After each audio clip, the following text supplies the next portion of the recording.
Les Pays-Bas, que l'on veuille ou non, ce pays a marqué l'histoire du football à leur manière. Johan Cruyff, Dennis Bergkamp, des légendes qui ont porté les couleurs de l'orange, mais qui ont marqué leur génération. Mais à l'heure actuelle, c'est une nation qui reste sur sa faim. Quart de finaliste de la dernière Coupe du Monde, c'est une nation néanmoins qui forme de très jeunes talents. Et la plupart sont formés à l'Ajax Amsterdam, au PSV Eindhoven ou bien au Feyenoord. Mais un autre club moins médiatisé a fait parler de lui récemment. Vainqueur de la Youth League cette saison, une compétition qui est l'équivalent de la Ligue des Champions mais pour les jeunes, sur une victoire éclatante 5-0 face à l'équipe croate du Hajduk Split, la Z Alkmaar devient de plus en plus crédible dans la formation des jeunes joueurs et s'installe possiblement comme un des meilleurs centres de formation d'Europe. Situé dans la ville d'Alkmaar, ville hollandaise de plus de 100 000 habitants, les Rouges et Blancs misent beaucoup sur la jeunesse, comme le témoigne leur méthode de formation qui consiste à utiliser des innovations technologiques. Avec l'ouverture d'un nouveau centre de formation en 2016, le club batave pousse ses jeunes à s'entraîner sur plusieurs aspects, tactique, technique, physique, mais également cognitif. En effet, l'AZ Training Complex permet de s'entraîner sur des surfaces de terrain variées, gazon, synthétique, béton et même du sable, afin d'affûter la technique des jeunes pousses. Et pour renforcer la capacité cognitive, les jeunes ont à disposition des consoles où ils jouent à des jeux vidéo, dans le but d'améliorer leur lecture de jeu, leur positionnement, leur anticipation, leur réactivité et donc leur capacité à prendre une décision rapidement. Une seconde technologie permet aux joueurs l'utilisation de réalité virtuelle. Et oui, ça paraît bizarre, mais cela permet aux joueurs d'avoir des scénarios de jeu avec leur casque virtuel afin que les joueurs analysent mieux les séquences projetées et de constater les multiples situations qu'ils peuvent se créer sur plusieurs actions. Il permet aussi au staff de projeter la tactique qu'ils veulent mettre en place pour que les joueurs inculquent mieux les consignes que via des projections vidéo classiques, là où des joueurs pourraient être peu concentrés quand on leur parle oralement et fixer un vidéoprojecteur. Un peu comme des cours à l'école, ça peut être lassant et tu n'es pas forcément à l'écoute à 100%. Voilà, je voulais faire un petit paragraphe par rapport au centre de formation de AZ Alkmaar qui me paraît très intéressant, qui n'est vraiment pas comme les autres et qui permet de mieux comprendre pourquoi ce club sort plusieurs talents par saison. Salut tout le monde, nouvelle vidéo du Wonderkid World Tour, la série qui te fait découvrir les footballeurs de demain. 6ème épisode et je vais vous présenter 4 joueurs provenant d'un même club, 4 joueurs qui ont permis à l'AZ Alkmaar d'emporter leur premier trophée en Youth League, une compétition destinée à mettre les équipes jeunes européennes en avant et j'ai donc pensé que ça serait intéressant de parler de 4 joueurs du club batave dans cette vidéo. Avant toute chose, si tu veux me soutenir, n'oublie pas le pouce bleu, l'abonnement si la série te plaît et à me laisser un commentaire pour pouvoir échanger, c'est super important pour moi. Le premier joueur est Jayden Adai avec une valeur marchande de 150 000 euros. Pas beaucoup d'informations concernant ce joueur car ses premières grosses performances sont très récentes et c'est durant la Youth League. Né le 26 août 2005, Jayden a actuellement 17 ans et il a réussi à s'imposer dans une équipe U19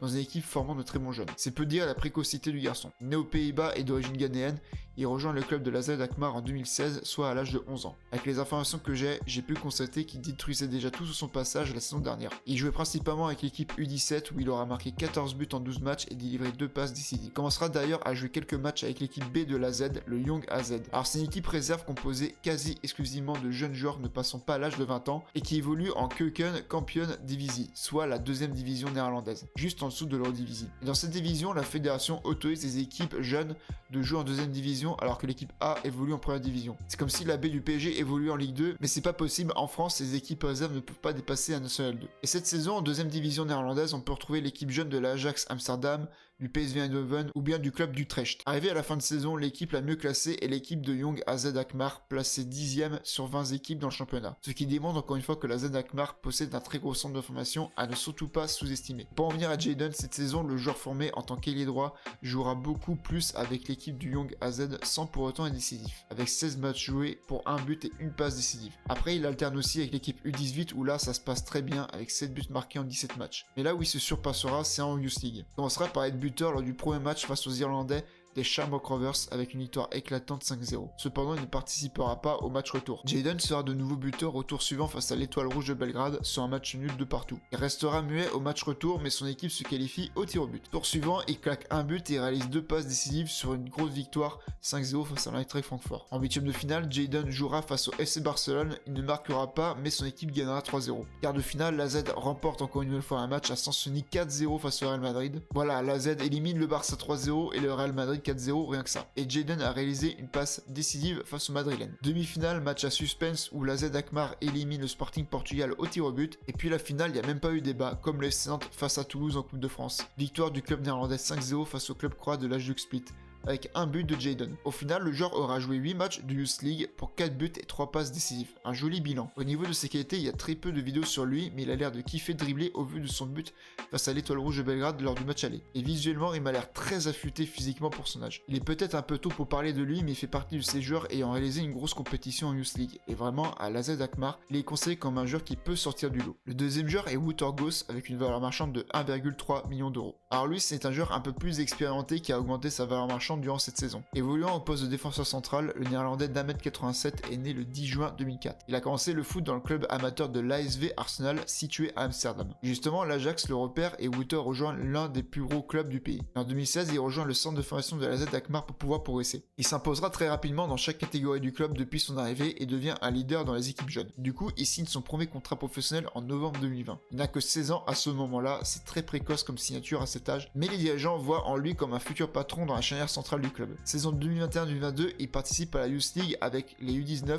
alors qu'il n'a que 17 ans. Il jouera entièrement 6 matchs dans la compétition, mais lui et ses coéquipiers se font éliminer en 8ème de finale face à la Juventus au tir au but. Mais il est à noter que la Z n'a encaissé que 4 buts sur ces 6 matchs, 4 clean sheets, donc Wouter a dû contribuer à cette solidité défensive. Hormis la Youth League, il jouera principalement avec l'équipe U18 du club et fera 4 apparitions avec l'équipe B, évoluant en 2ème division néerlandaise, comme expliqué il y a quelques minutes. Mais là où ça devient intéressant pour Wouter, c'est lors de la saison 2022-2023. Il jouera principalement avec l'équipe du Young AZ, mais fera ses premières apparitions avec l'équipe première. Et oui, il connaîtra sa première apparition et titularisation directe lors de la 20e journée de Eredivisie face au FC Volendam. Et il enchaînera 6 titularisations d'affilée avec son partenaire en charnière centrale, le grec Pantelis Chadzidiakos. Lui aussi formé par l'académie de AZ Alkmaar qui est un joueur confirmé du club. Malheureusement, Wouter sera irrégulier dans ses prestations, notamment face à des gros calibres comme le Feyenoord ou bien le FC Twente. Et ce match face au dernier est pour l'instant sa dernière apparition avec l'équipe A. AZ Alkmaar se faisant mener 2-0 à la mi-temps, le coach Pascal Janssen le sort à la mi-temps, montrant probablement que Wouter n'était pas dans son match. Et pourtant, il a réalisé de bons matchs durant son passage à l'équipe A. Il a notamment été buteur face au SC Cambourg en Eredivisie, un but suite à un corner en mode renard des surfaces.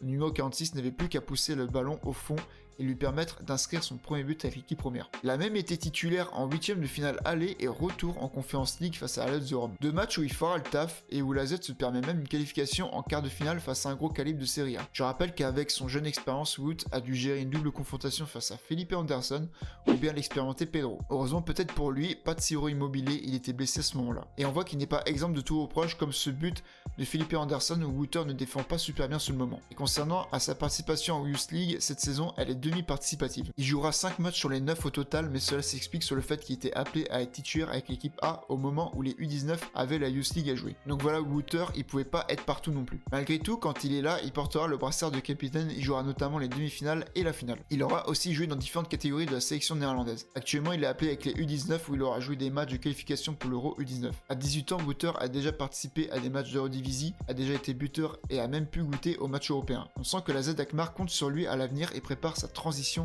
de l'équipe B à l'équipe A, mais j'ai l'impression qu'il possède encore des lacunes défensives pour prétendre être titulaire sous les ordres de Janssen. Le troisième joueur est Max Meerdink avec une valeur marchande de 500 000 euros. Né le 24 juillet 2003 à Winterswijk, situé au nord-est des Pays-Bas, Max a débuté le football dans le club de De Graafschap, club évoluant actuellement en 2ème division et qui connaît quelquefois la première division mais il n'arrive jamais à se maintenir. C'est un petit peu le club de l'Estac des Pays-Bas. Il y restera de 2012 à 2021 et il rejoint l'académie de AZ Alkmaar à l'âge de 18 ans. Il faut savoir que son père, Martijn Meerdink, est un ancien footballeur professionnel où il a commencé sa carrière pro à De Graafschap et a ensuite rejoint la Z Alkmaar de 2002 à 2007 en y jouant une centaine de matchs. Il compte également une sélection avec les Orange en 2006. C'est mieux que rien. Saison 2021-2022, il a 18 ans et est super forme avec l'équipe U18 en inscrivant de nombreux buts. Il inscrira aussi 2 buts en 5 matchs de Youth League et il jouera aussi 16 matchs avec l'équipe B, mais il inscrira peu de réalisations. À l'instar de Jadon qui avait aussi un peu de mal à performer en termes de stats en 2ème division. Mais cette saison, Max sera beaucoup plus tueur devant le but. À 19 ans, il jouera principalement avec l'équipe B où il a pour l'instant inscrit 8 buts en 17 matchs, soit une réalisation un match sur 2 en moyenne. Comme Wouter Gos, il débutera avec l'équipe première. Sa première apparition sera en Conference League et pas en championnat. Il rentrera en cours de jeu pour jouer 10 minutes face à Lazio Rome au match aller des 8ème de Conference League. Et suite à cela, il sera convoqué par le coach de la A et grappille des minutes de jeu entre 20 et 30 minutes par match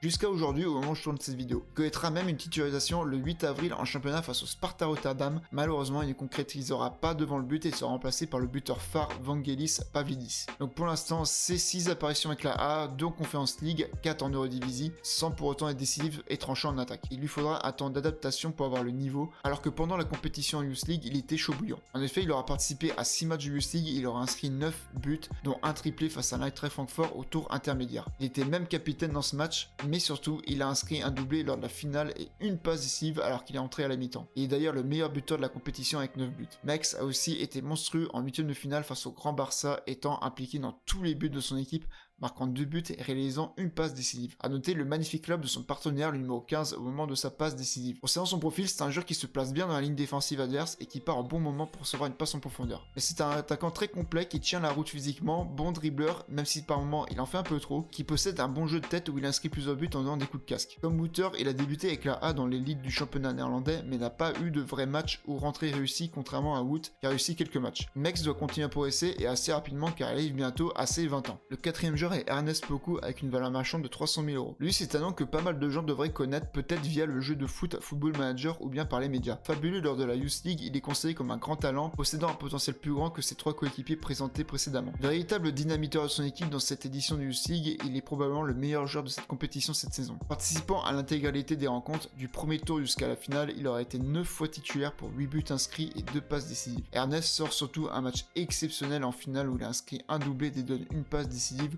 lui qui est l'homme du match de cette finale sans conteste. Né le 28 janvier 2004, le néerlandais d'origine ghanéenne a déjà joué pour l'équipe première la saison dernière en ayant rentré en cours de jeu à 4 reprises en Eredivisie, et il aura même délivré une passe décisive. Ses premiers pas avec les pros étaient encourageants, il aura même du temps de jeu en tour de qualification en Europa League face au Celtic Glasgow, à l'aller et au retour, sans pour autant non plus être titulaire pour le moment. Non, cette saison-là, il la consacrera surtout en équipe B, où il sera apparu à 22 reprises pour 2 buts et une passe décisive. Mais pour une raison qui m'échappe, cette saison, il ne sera pas apparu une seule fois avec l'équipe 1. Il partagera son temps de jeu entre l'équipe B et l'équipe U18 où il enchaînera les buts. Mais à mon avis, avec ses grosses prestations, nul doute qu'il devrait titiller l'équipe première pour enfin avoir du temps de jeu et connaître ses premières titularisations. Et pourtant, il a débuté dans son adolescence au club amateur du SC Amsterdam avant de rejoindre la Z Alkmaar en 2019. Pour parfaire sa formation à l'âge de 15 ans. Et depuis, il a gravi les échelons. En février 2020, il signe son premier contrat pro jusqu'en juin 2023. Et il a dû re-signer une prolongation de contrat entre 2020 et 2023 car maintenant il est lié au club jusqu'en juin 2026. Virevoltant, agile, cet avant-centre capable de jouer ailier est très rapide. Avec sa conduite et contrôle de balle, il met à mal les défenses adverses, même si par moments il peut se perdre un peu dans les pinceaux dans sa technique. Mais ce gamin a l'air très prometteur, je le connaissais de nom avant de faire cette vidéo, donc il doit probablement avoir un joli potentiel qui peut être très intéressant s'il est exploité. J'espère que la Z Alkmaar l'appellera pour la prochaine saison en équipe première car il a actuellement 19 ans et il serait temps de le lancer dans le grand bain. Il a été appelé dernièrement par la section U19 pour les qualifications à l'Euro U19. Malheureusement, aux yeux du coach Martin Reuser, il n'est pas un titulaire indiscutable, ce qui ne lui permet pas d'exprimer son talent et d'être décisif. La Z Alkmaar, c'est un club qui a une culture du foot tournée vers la jeunesse, et cette culture ne date pas d'hier. Leur dernier titre de champion de Eredivisie, c'était en 2009. La moyenne d'âge de l'effectif était de 22,5 ans, ce qui est extrêmement jeune. À titre de comparaison, l'effectif du Borussia Dortmund cette saison, c'est une moyenne d'âge de 24,5 ans, alors que c'est un effectif réputé pour être très jeune. Et de nos jours, la Z Alkmaar n'a pas franchement bougé au niveau de la moyenne d'âge, avec 23 ans d'âge moyenne au moment où je vous parle pour l'équipe première. Merci à vous d'avoir suivi cette vidéo, j'espère qu'elle vous aura plu. Si vous êtes joueur de Football Manager, mon partenaire FM Ultra détient un site consacré au jeu, tutos, vidéos des youtubeurs, tout est répertorié sur son site. Si vous voulez des maillots pas chers, n'hésitez pas à utiliser le code FM Ultra, FMULTRAS en majuscule, vous aurez moins 12% sur le site lebonmaillot.com, lien en description. Si vous avez des suggestions de jeunes talents pour une prochaine vidéo, n'hésitez pas à me le dire en commentaire et à me dire également ce que vous avez pensé de la vidéo. Moi je vous laisse, portez-vous bien et à la prochaine tout le monde.